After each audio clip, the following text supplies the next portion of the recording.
If you are hearing this, something in your life has recently broken, or is breaking right now, or is about to. And you didn't come here looking for comfort. You came because you need someone to tell you the truth about what's happening. So here it is. Somewhere in your chart, or somewhere in your bones, there is an energy the Vedic tradition calls Mula, the root. Not the flower, not the branch, not the part of you that people see. The part underneath everything. The part that grips the earth in the dark. And if that word landed somewhere in your body just now, stay. You have a pattern. Things build and then they break. Relationships that seemed solid end without warning. Careers shift overnight. Beliefs you built your life on crack open and you're standing in the rubble wondering what happened. Other people call it bad luck. You stopped calling it that a long time ago. Because somewhere underneath the wreckage, you noticed something.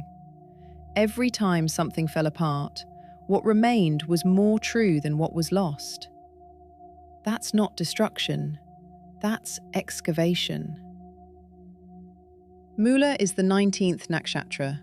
It sits at the exact junction between Scorpio and Sagittarius, the point the Vedic tradition calls Gandanta, the knot, the most volatile, most transformative degree in the entire zodiac. Nothing passes through this point unchanged, and you carry that point inside you. The deity of Mula is Niriti. She is not gentle. She is the goddess of dissolution, of calamity, of the ground opening beneath your feet. In the old texts, the other gods feared her.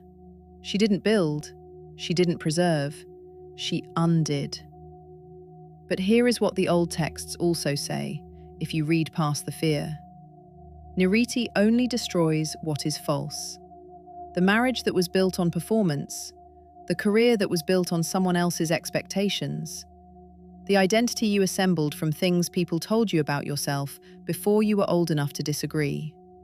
Niriti walks through your life and touches each one. And the ones that crumble? They were already hollow.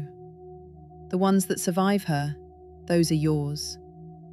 Mula's ruling planet is Ketu, the south node of the moon. In the myth, Ketu is the body without a head.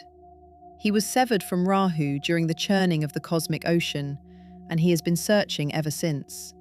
Not for answers, for something deeper than answers. This is why you can't stop digging. Not for information, you're not collecting facts. You're digging for the thing underneath facts, the root beneath the root. The question that sits below every other question. Why am I here?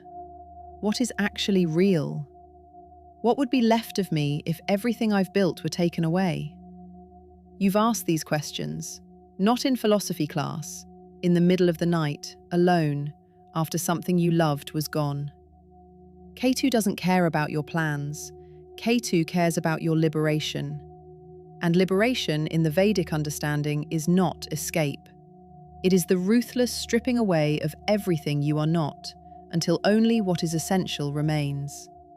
Mula governs the hips, the sciatic nerve, the base of the spine, the root of the physical body. If you carry Mula energy, your body tells the story before your mind catches up.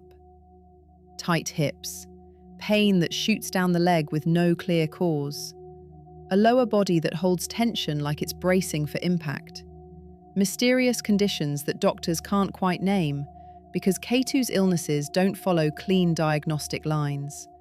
They appear suddenly and resist easy categorization. The dosha pattern is Vata with erratic Pitta flare-ups.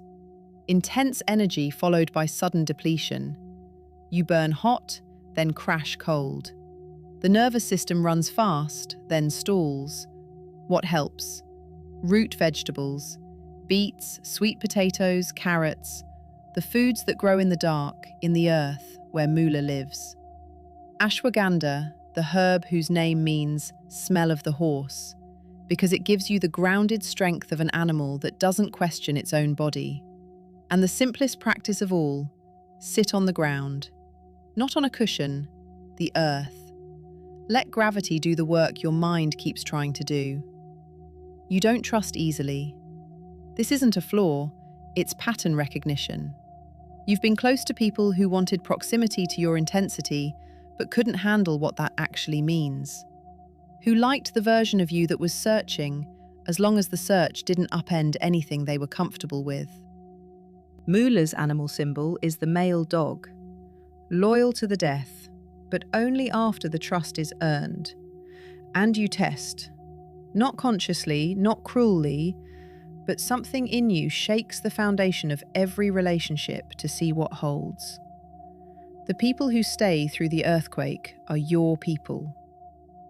The problem isn't that you test. The problem is that sometimes you shake so hard that even the ones who would have stayed can't hold on. And then you point to the empty room and say, "See? I knew they'd leave." Niriti's shadow isn't just that things fall apart. It's that you learn to expect it. And expectation becomes invitation. You tear down the thing before it can disappoint you, and you call it wisdom. It isn't wisdom. It's grief pretending to be strength. If you feel this in your body right now, here is what you can do. Find a place where you can sit on the earth. If it's cold, if it's dark, if it's not comfortable, that's fine. Mula doesn't need comfort. Mula needs contact. Place your hands on the ground beside you. Feel the temperature. Feel the texture. You are touching the same substance you are made of. Carbon, minerals, the compressed memory of everything that has ever lived and died and become soil. Breathe into your hips, into the base of your spine, into the place Mula governs. Not to fix it, not to release it, just to be there. To finally be in the room with yourself. If words help, this is the mantra.